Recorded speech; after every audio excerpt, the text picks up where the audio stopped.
जय हिंद मित्रों। जैसा कि आप सबको पता है कि पॉलिटी का क्लास प्रारंभ है हमारे द्वारा। कल मैं पहली क्लास लिया था, आज हमारी दूसरी क्लास है।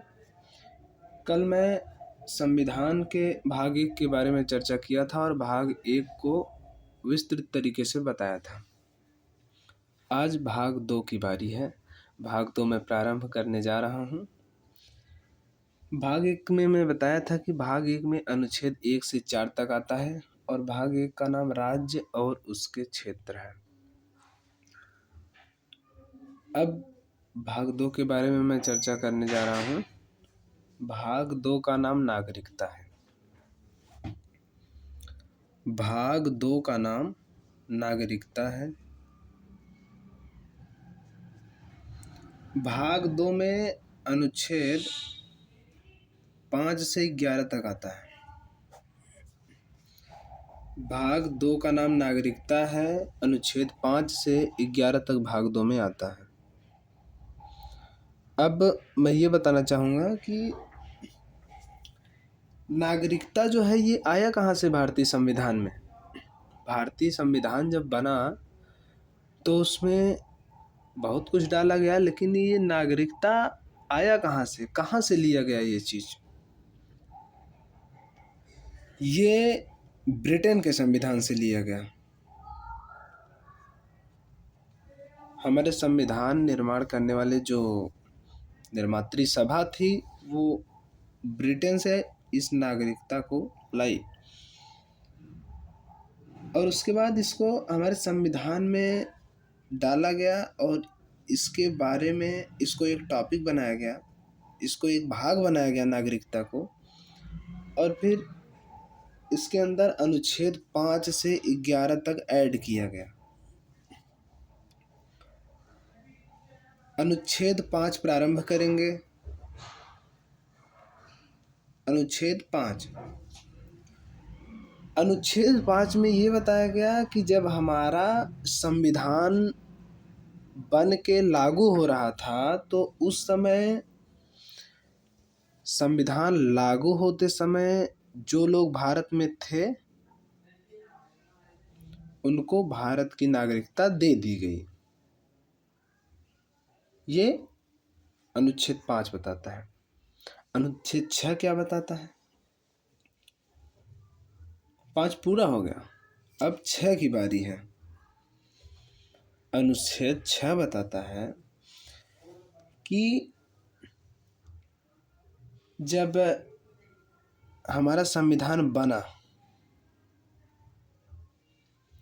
तो संविधान बनने के पहले पाकिस्तान से जो लोग भारत आए थे उनको भारतीय नागरिकता मिलेगी, लेकिन संविधान बनने के बाद जो लोग भारत आए उनको नागरिकता नहीं मिली। ये अनुच्छेद 6 बताता है कि संविधान बनने के पहले जो लोग पाकिस्तान से भारत आ गए थे उनको भारत की नागरिकता दे दी गई, लेकिन संविधान बनने के यानी संविधान लागू होने के बाद जो भारत आएगा उसको भारतीय नागरिकता नहीं दी जाएगी। तो इस समय एक रूल लगा, उसे कहते हैं परमिट रूल।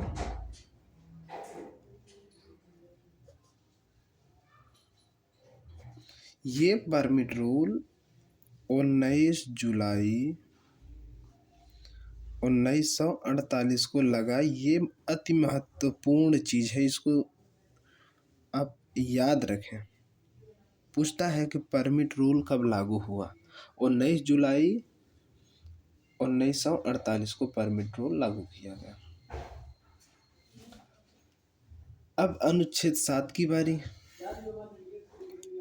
अनुच्छेद 7 में बताया गया कि संविधान जब लागू हो रहा था तो संविधान लागू होने तक जो भारत से पाकिस्तान गए थे, संविधान लागू होने के पहले कुछ लोग थे जो भारत से पाकिस्तान चले गए थे।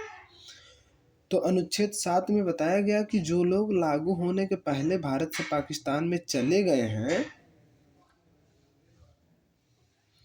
तो यदि वो दोबारा भारत में आ जाते हैं संविधान लागू होने तक, तो उनको भी नागरिकता मिल जाएगी। उनको भी भारत ऑफर दिया कि आप भारत छोड़ के भले चले गए थे, लेकिन संविधान लागू होने तक अगर आप आ जाते हैं दोबारा भारत में, तो आपको भारत की नागरिकता मिल सकती है।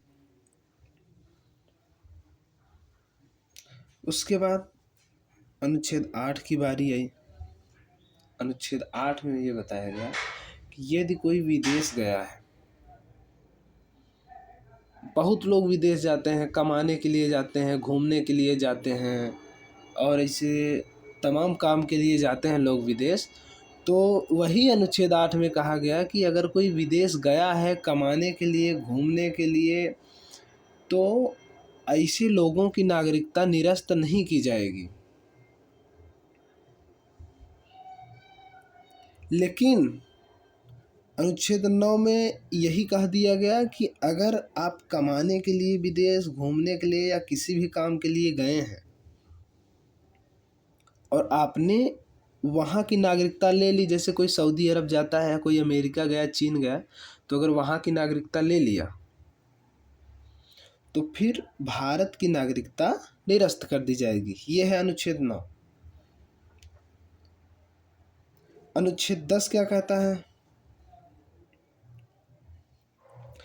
कोई भारत का नागरिक है, नागरिकता लिया है, तो उसकी नागरिकता सदैव बनी रहेगी। लेकिन कब तक बनी रहेगी? जब तक कि वह कोई देश विरोधी काम नहीं करता, ऐसा काम नहीं करता जो हमारे देश के विरोध में हो, तब तक उसकी नागरिकता बनी रहेगी। अनुच्छेद 11। अनुच्छेद 11 कहता है कि नागरिकता जो है, नागरिकता का जो कानून है ये संसद बनाती है, और ये गृह मंत्रालय के अंतर्गत आता है। नागरिकता कानून संसद बनाती है और ये गृह मंत्रालय के अधीनस्थ आता है। ये था हमारा अनुच्छेद 5 से 11 तक। फिर से आपको दोहरा के हम बताना चाहेंगे। अनुच्छेद 5 कहता है संविधान जब बन रहा था उस समय भारत में जो था उसको भारत की नागरिकता दे दी गई। अनुच्छेद 6 कहता है संविधान बनने से पहले जो लोग पाकिस्तान गए थे वो लोग अगर भारत आ जाते हैं तो उनको भारत की नागरिकता दे दी जाएगी, और अगर संविधान बनने के बाद आएंगे तो उनको भारत की नागरिकता नहीं मिलेगी। अनुच्छेद 7 कहता है कि संविधान लागू होने के पहले भारत से जो पाकिस्तान गए थे वो अगर दोबारा भारत आना चाहते हैं तो संविधान बनने से पहले अगर आएंगे तो उनको नागरिकता दे दी जाएगी। उसके बाद 8 कहता है यदि कोई विदेश गया है, घूमने गया है, कमाने गया है, तो उसकी नागरिकता निरस्त नहीं की जाएगी। 9 कहता है कि अगर कोई विदेश गया है और वो वहाँ की नागरिकता ले लेता है तो भारत की नागरिकता निरस्त कर दी जाएगी। अनुच्छेद 10 कहता है कि किसी की भी नागरिकता तब तक बनी रहेगी जब तक कि वह कोई देश विरोधी काम नहीं करता है। देश के विरोध में अगर कोई काम नहीं करता है तो उसकी नागरिकता कोई भी नहीं छीन सकता, उसकी नागरिकता सदैव बनी रहेगी। और अनुच्छेद 11 कहता है कि नागरिकता का जो कानून है ये संसद बनाती है और ये गृह मंत्रालय के अंतर्गत आता है। ये था भाग 2 में अनुच्छेद 5 से 11 तक। देखिए, अगर एक तरफ से आप पढ़ेंगे तो आसानी से याद हो जाएगा, आसानी से समझ सकेंगे।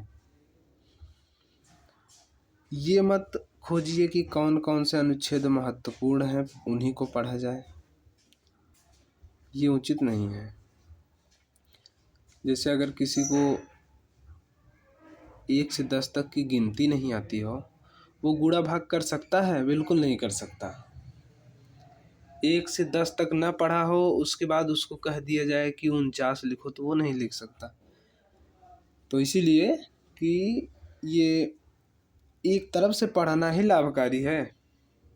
ये ना सोचिए कि महत्वपूर्ण महत्वपूर्ण खोज के पढ़ा जाए, एक तरह से पढ़िए, आसान है, जल्दी समझ में आएगा। फिर हम आगे देखते हैं अब कि नागरिकता, ये तो हमारा संविधान कह दिया कि ऐसा ऐसा है और ऐसा ऐसा होना चाहिए। संविधान हमको नियमों में बांध दिया, नियम दे दिया। लेकिन अब आगे की बात ये है कि क्या भविष्य में भी कोई नागरिकता अपनी समाप्त कर सकता है या नागरिकता ग्रहण कर सकता है? किसी की इच्छा है कि हमको भारत का नागरिक होना है, तो वो कैसे ले सकता है? और कोई भारत का नागरिक है, वो अपनी नागरिकता निरस्त करना चाहता है, तो कैसे निरस्त कर सकता है? तो इसके लिए भी हमारा संविधान जो है नियम बना के गया है, बता के गया कि ऐसे ऐसे होगा। तो अब हम वही चीज़ देखेंगे कि नागरिकता को प्राप्त करने की क्या विधि है, क्या नियम है। तो नागरिकता जो है उसको प्राप्त करने की 5 विधि है। नागरिकता प्राप्त करने की 5 विधि है। पहला है जन्म से, दूसरा है वंश से, तीसरा है पंजीकरण, जिसको हम कहते हैं रजिस्ट्रेशन। तीसरा पंजीकरण हुआ। चौथा है देशीकरण।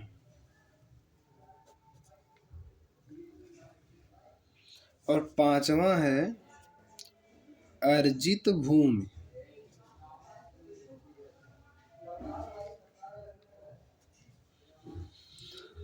ये 5 नियम जो है वो नागरिकता प्राप्त करने के हैं।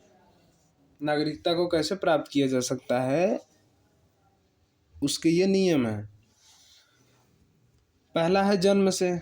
जन्म से जो है ये क्या नियम है, इसको हम समझेंगे। पहली बात तो आप सबको एक चीज़ ये जानना है, नागरिकता जो है इसको बना दिया गया। अब बना देने के बाद इसमें अब तक 5 बार संशोधन हुआ है। ये चीज़ पहले आप जान लीजिए तो आगे का चीज़ समझना आसान होगा। 1986 में हुआ, 1992 में हुआ, 2003 में हुआ, 2005 में हुआ और 2019 में हुआ। 5 बार इसमें जो है संशोधन हुआ है। तो ये नागरिकता जो है, नागरिकता अधिनियम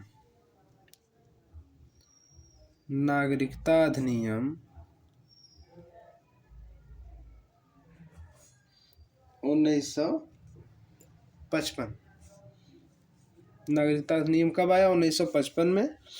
और 1955 में आया। पहला संशोधन 1986 में हुआ, फिर 1992 में, फिर 2003 में, फिर 2005 में, उसके बाद 2019 में हुआ। अब हम इन सब चीज़ों को समझेंगे कि ये जो नियम है ये कैसे नियम है, इसमें क्या होता है क्या नहीं। पहला है जन्म से।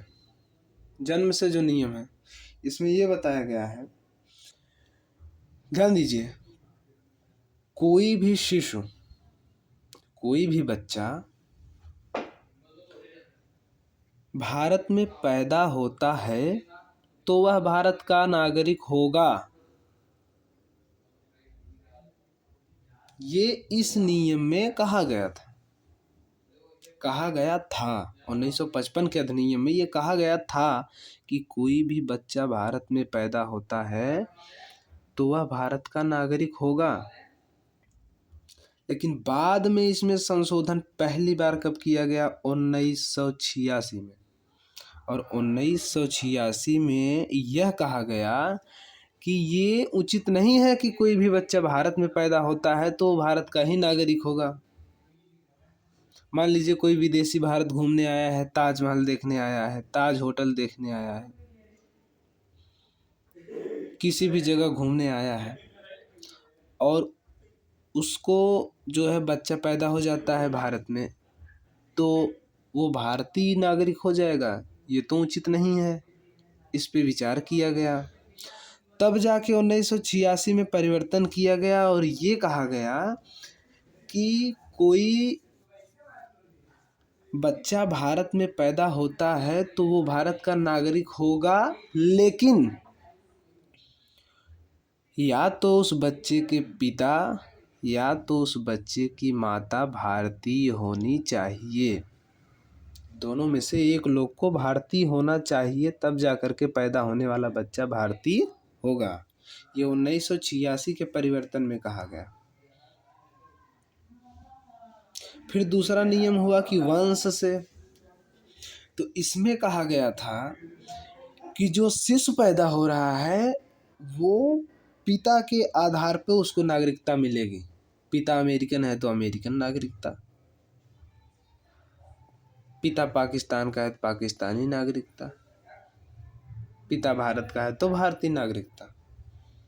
लेकिन बाद में संशोधन किया गया कि ये भी उचित नहीं है, केवल पिता को ही काहे हक मिल रहा है, माता को भी तो मिलना चाहिए। तो यही खातिर परिवर्तन करके उसमें कहा गया कि 1992 में परिवर्तन किया गया, और फिर कहा गया कि पैदा होने वाला बच्चा, अगर कोई बच्चा विदेश में पैदा होता है तो, या फिर भारत में पैदा होता है, तो पैदा होने वाला बच्चा जो है वो केवल पिता के ही आधार पे नहीं उसको नागरिकता मिलेगी कि पिता भारतीय है तो भारतीय, पिता विदेशी है तो विदेशी। पिता या माता किसी के आधार पर भी नागरिकता मिल सकती है। माता को भी इसमें वैल्यू दिया गया। उसके बाद पंजीकरण आया। पंजीकरण में क्या नियम है? पंजीकरण में नियम है, कोई विदेशी है अगर उसको भारत की नागरिकता चाहिए होती है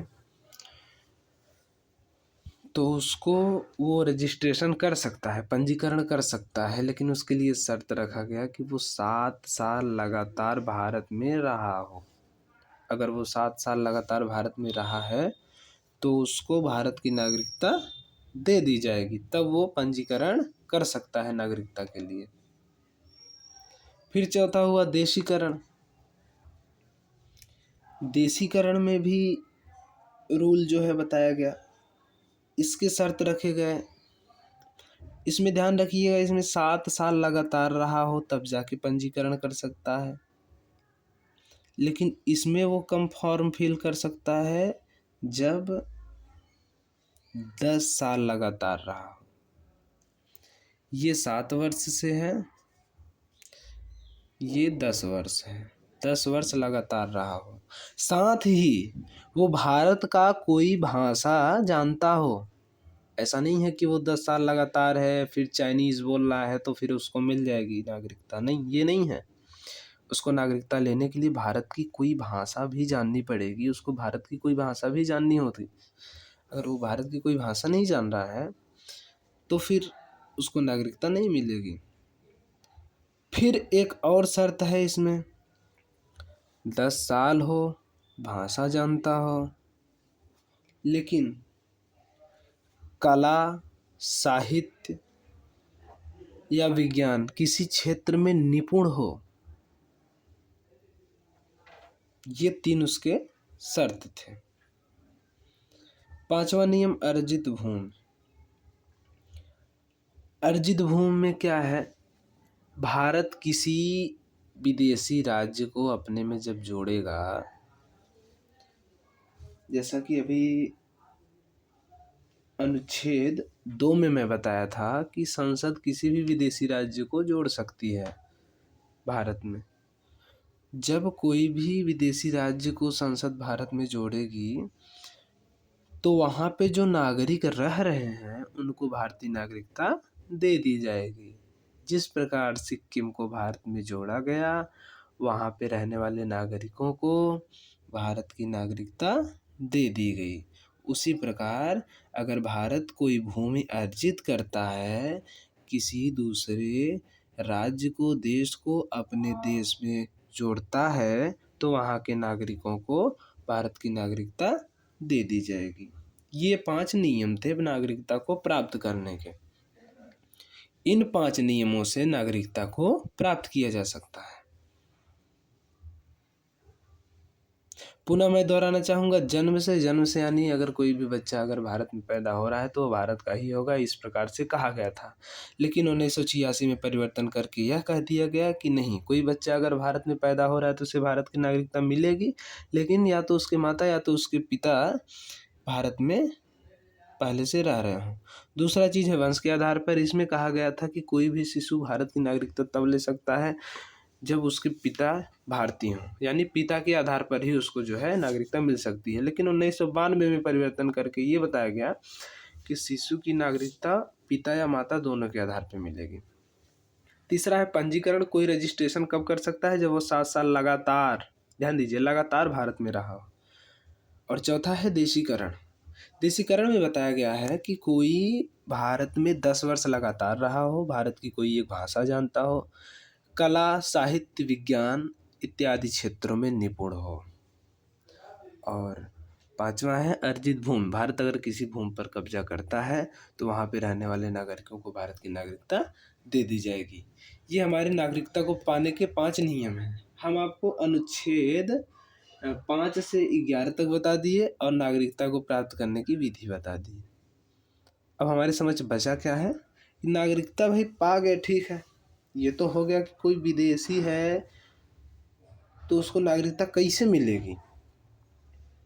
बात एक और आती है कि जो भारत में है अगर वो नागरिकता अपनी जो है समाप्त करना चाहे तो क्या करेगा? या तो कोई गलत कार्य कर रहा है तो उसकी नागरिकता कैसे समाप्त की जाएगी? तो इसके लिए तीन नियम बनाए गए। नागरिकता को समाप्त करने का 3 नियम बनाया गया। पहला नियम त्याग, दूसरा बर्खास्त और तीसरा है वंचित। ठीक। त्याग में है कि वो स्वतः त्याग दे नागरिकता की, हम जो है अब भारत के नागरिक नहीं रहना चाहते, हम भारत के नागरिक नहीं होंगे। त्याग दिया, भारत की नागरिकता समाप्त उसकी। दूसरा है बर्खास्त। बर्खास्त का मतलब ये होता है कि कोई भारत की नागरिकता लिया है, भारत का नागरिक है, लेकिन कभी जांच की गई और उसकी नागरिकता जो है फर्जी पाई गई। जैसे नौकरी में कोई नौकरी करने लगा, अब नौकरी करते वक्त अगर उस जो है फर्जी पाया जाता है तो नौकरी छीन ली जाती है, नौकरी जो है उसको निकाल दिया जाता है। तो उस तरीके से अगर फर्जी पाई जाती है नागरिकता तो उसको बर्खास्त कर दिया जाएगा। ये है बर्खास्त। तीसरा है वंचित। वंचित यानी छीन लेना। अगर कोई मान लीजिए कि भारत में कोई राष्ट्रपति आ रहा है, कोई प्रधानमंत्री आ रहा है, कोई पागल है, उसको गरिया दिया या फिर कोई गलत काम कर दिया, दांते काट लिया, कुछ हो कर दिया, तो अगर कुछ कर रहा है तो उसको जो है उसकी नागरिकता छीन ली जाएगी, उसको नागरिकता से वंचित कर दिया जाएगा। ये रही नागरिकता को समाप्त करने के 3 नियम। तो मित्रों, जैसा कि मैं आज आप सभी को अनुभाग 2 यानी नागरिकता के बारे में बताया कि नागरिकता जो है ये ब्रिटेन से लिया गया है। और नागरिकता अधिनियम 1955 है। और सबसे महत्वपूर्ण बात ये है कि भारत की नागरिकता जो है, ये चीज़ अवश्य याद करिएगा, भारत की जो नागरिकता है ये एकहरी नागरिकता है। एकहरी नागरिकता, दोहरी नागरिकता नहीं है। एकहरी नागरिकता किसे कहते हैं? जिसमें केवल वहाँ का जो नागरिक हो उसको केवल एक नागरिकता लेनी है। तो यहाँ का नागरिकता एकहरी है। अब कुछ महत्वपूर्ण प्रश्न आपको हम ये बता दें महत्वपूर्ण प्रश्न ये है, जैसे पूछ लिया कि नागरिकता कहाँ से लिया गया है, बता दिए ब्रिटेन से लिया गया है। किस प्रकार की नागरिकता है, एकहरी नागरिकता है। नागरिकता का अधिनियम क्या है, 1955 है। पहला संशोधन कब हुआ था, 1986 में हुआ था। नागरिकता जो है ये कौन सी संस्था बनाती है, संसद बनाती है। मंत्रालय कौन सा है नागरिकता के लिए, गृह मंत्रालय है। समाप्त करने की विधियां कई ठो हैं, 3 विधि है, वंचित, त्याग, बर्खास्त, 3 विधि हैं समापन की। प्राप्त करने की कितनी विधियां हैं, 5 विधियां हैं प्राप्त करने की। पहली जन्म से, वंश से, पंजीकरण से, देशीकरण से, अर्जित भूमि, ये 5 विधियां हैं। तो इस प्रकार से भाग 2 समाप्त होता है। भाग 2 में नागरिकता का मैंने चर्चा किया और आशा है, विश्वास है कि आप सभी को ये चीज़ समझ में आया होगा। अगर हमारे द्वारा पढ़ाए जा रहे इस विषय में किसी भी प्रकार की कोई कमी है या कोई त्रुटि हो रही है, तो ये चीज़ आप हमको कमेंट सेक्शन में ज़रूर बताएं, जिससे कि मैं उसे सुधारने की कोशिश करूं, जिससे कि मैं आगे और बेहतर प्रदर्शन दे सकूं। तो इसलिए आप सबसे निवेदन है कि हमारा जो है इस प्रकार प्रतिदिन एक एक वीडियो मिलेगा आपको, एक एक भाग का वीडियो मिलता रहेगा। और आशा है, विश्वास है कि आप सब हमारा सहयोग करेंगे। धन्यवाद।